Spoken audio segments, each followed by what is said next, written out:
This, a miracle right here in the greater Cincinnati area. Church leaders confirming an investigation is now underway in southeastern Indiana. All right, so all of this happened at St. Anthony's Church in Morris, Indiana. And WLW18 News 5's Rachel Whalen just talked with a pastor who specializes in miracle studies. She's live in Newport tonight. And what did he have to say, Rachel? Yeah, the pastor here in Newport, not affiliated with that church, St. Anthony's, told me, if true, this is incredibly rare and special. Right now, the Archdiocese of Indianapolis is withholding any judgment, only saying that an investigation is underway. Miracles, what are they? You may think it's a Bengals win or a 60-degree day in February.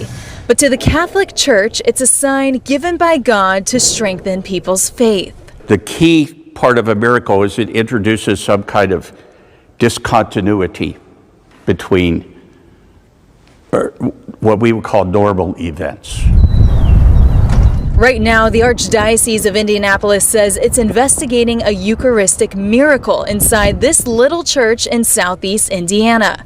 The occurrence happened at St. Anthony's in Morris. The diocese would not answer a lot of our questions, but told us they're getting assistance from a professional laboratory. Anytime. Pastor William Cleves from the Holy Spirit Church in Newport says a Eucharistic miracle usually refers to blood appearing on a communion host, which to Catholics represents the true body and blood of Christ. We talk about the real presence of Christ in the Eucharist. So that would be a confirmation of faith. Of course, this is not confirmed yet. The church has to go through a thorough investigation, and for good reason. Well, because anybody could claim a miracle anytime and use it to make money.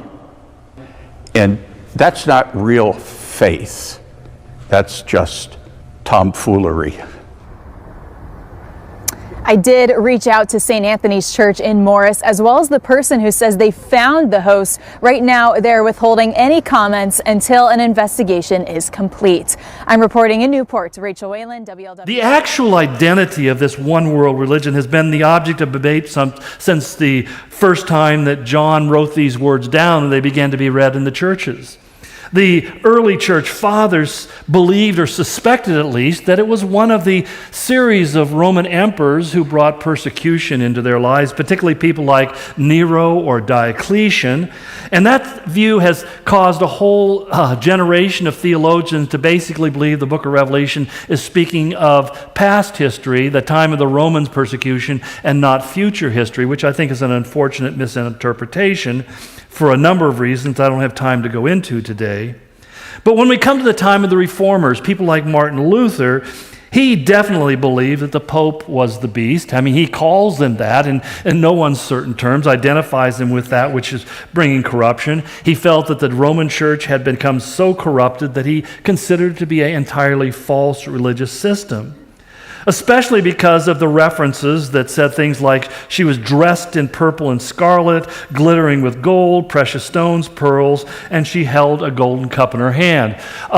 This is a picture, of course, the former Pope, Pope Benedict XVI, and I'm not saying that he is the Antichrist, but it's that comparison. He kind of has, all the necessary wardrobe that needs to go with being in that particular position.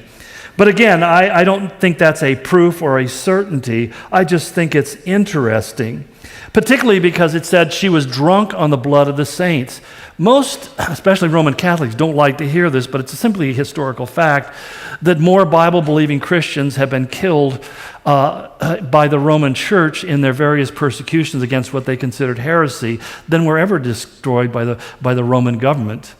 And that's just a sad fact with the Inquisition, and even the formation of the Jesuits was an organization or a group within Roman Catholicism to enforce Catholic doctrine around the world, and which is interesting, kind of ironic in a way, because we have the new Pope who is a Jesuit who is doing just the opposite.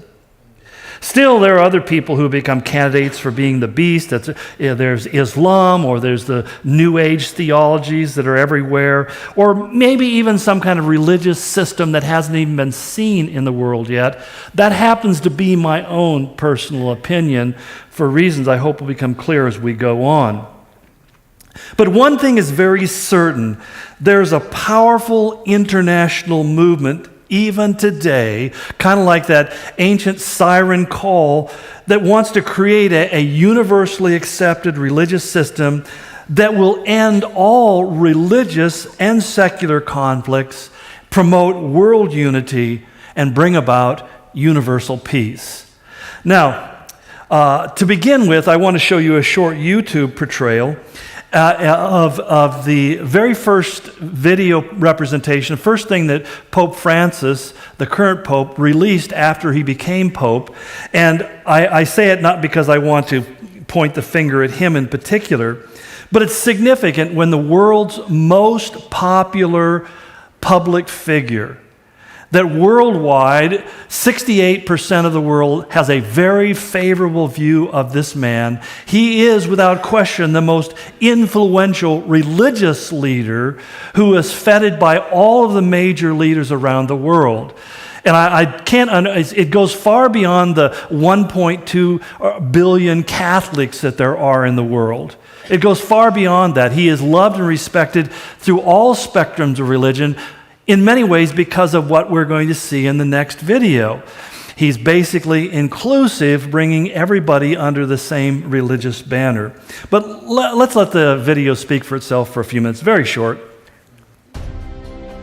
La mayor parte de los habitantes del planeta se declaran creyentes. Esto debería provocar un diálogo entre las religiones. No debemos dejar de orar por él y colaborar con quienes piensan distinto. Confío en Buda. Creo en Dios. Creo en Jesucristo. Creo en Dios, Alá. Muchos piensan distinto, sienten distinto, buscan a Dios o encuentran a Dios de diversa manera. En esta multitud, en este abanico de religiones, hay una sola certeza que tenemos para todos. Todos somos hijos de Dios. Creo en el amor. Creo en el amor. Creo en el amor. Creo en el amor. Confío en vos para difundir mi petición de este mes. Que el diálogo sincero entre hombres y mujeres de diversas religiones conlleve frutos de paz y justicia. Confío en tu oración.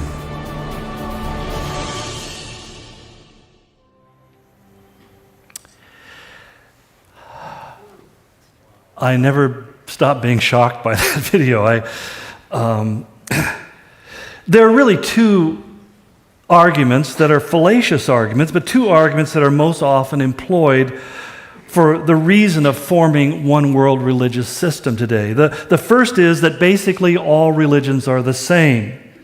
In fact, Stephen Turner, in his famous poem Creed, kind of in a surreptitious way makes that point. He says, "We believe that all religions are basically the same. They only differ on matters of creation, sin, heaven, hell, God, and salvation. Otherwise, they're exactly alike." Now, even atheists see the problem with this because Sam Harris, who is well known, he has a book called End of Faith, and he's one of the more famous atheistic writers in the world today. He said, many religious moderates have taken the apparent high road of pluralism. We'll explain more what that means. But the high road of pluralism, asserting the equal validity of all faiths. But then he adds, but in doing so, they neglect to notice the irredeemably sectarian truth claims of each. I mean, here's an atheist sitting back saying, you know, how can you miss the fact that they have such broad grounds of disagreement that you can say that they would all come together? And yet, despite the obvious, we find that there is a non-logical approach to this and many other issues because there's such a desperation in our world today to find harmony. And that's not a bad desire. Let's not mistake. We all want to live in a peaceful environment. We wish we could all get along. But the idea that that's going to happen by simply melding us together religiously seems completely out of reality.